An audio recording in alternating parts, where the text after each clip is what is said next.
Hello guys, let's start our series on JavaScript for beginners to master and basic to advanced. Now in this video, we'll talk about conditional statement. Very often when you write code, you want to perform different actions for different decisions. You can use conditional statements in your code to do this. What I mean by this is, जब आपके पास कोई different action आपको लेना है different decision पे. First we are studying here is if statement. Use this statement if you want to execute some code only if a specified condition is true. What I mean by this is, if something is true, do this. For example, if you do your homework, you can have ice cream. That is if statement, right?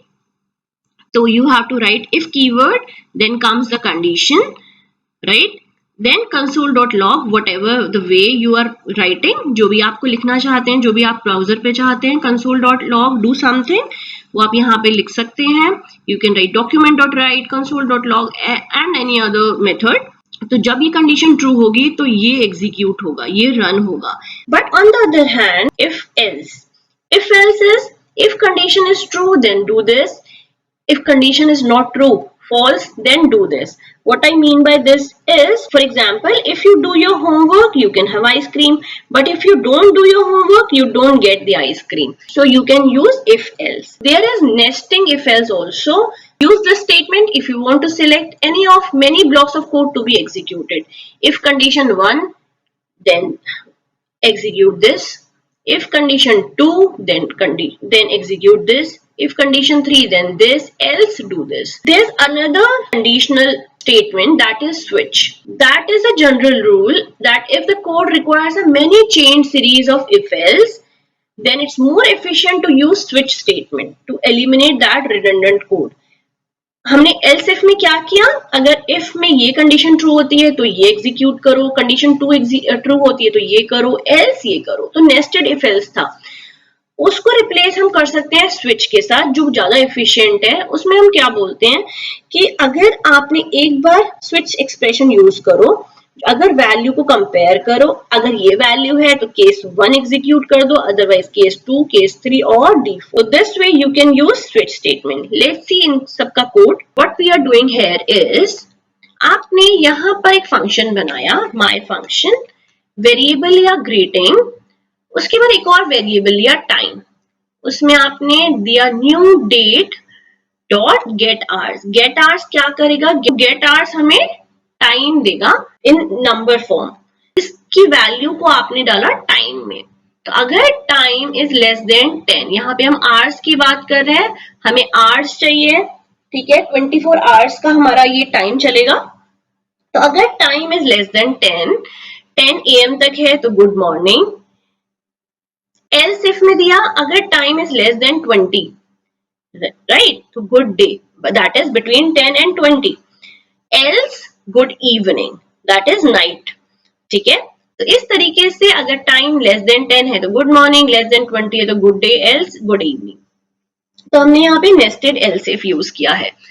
And document dot gate element by ID demo dot inner HTML greeting. तो आपको उस तरीके से greet करे. Greeting में हमने ये values दी, ठीक है.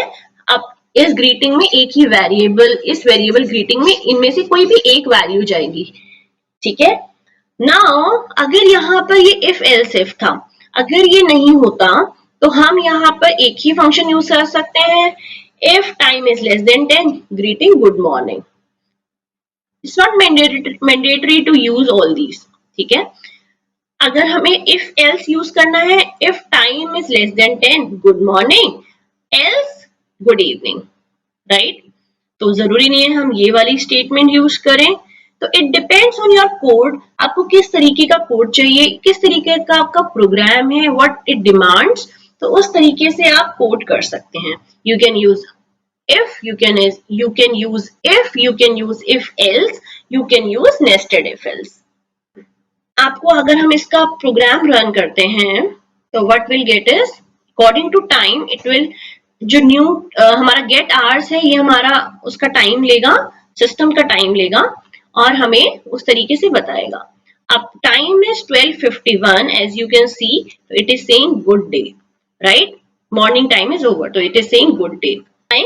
Now अगर अगर इसकी जगह हमारा स्विच स्टेटमेंट हम यूज करते तो हम क्या कर सकते हैं, स्विच में हमने डेज यूज करे हैं, गेट डे हमें देगा वीक्स के डे और वो वीक के डेज और वो डेज को हमने रिप्रेजेंट करा है 0 to 6 संडे टू सैटरडे। हमने वेरिएबल लिया डे जिसमें हम इसकी वैल्यूज देंगे।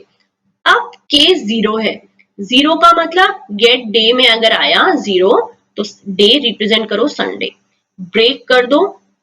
केस 1 अगर 1 है तो मंडे, 2 है तो Tuesday and so on till Saturday, right. document.getElement by id today is this day, तो it will check आपका डेट क्या है आज का और उसका हिसाब से वो डे बताएगा। तो say today is 23rd and today is Wednesday, तो hopefully this program will display Wednesday, so let's run this। today is Wednesday। इस तरीके से आप switch statement यूज कर सकते हैं, इस तरीके से आप if else यूज कर सकते हैं, nested कर सकते हैं। You can use conditional statements। In the next video, we'll talk about loops that are while loop, do while loop and for loop। Till then, subscribe to my channel. If you really like my video, give me a thumbs up and press the bell icon for more updates. If you have any queries, write in the comment section. And thank you guys and happy learning. Bye bye.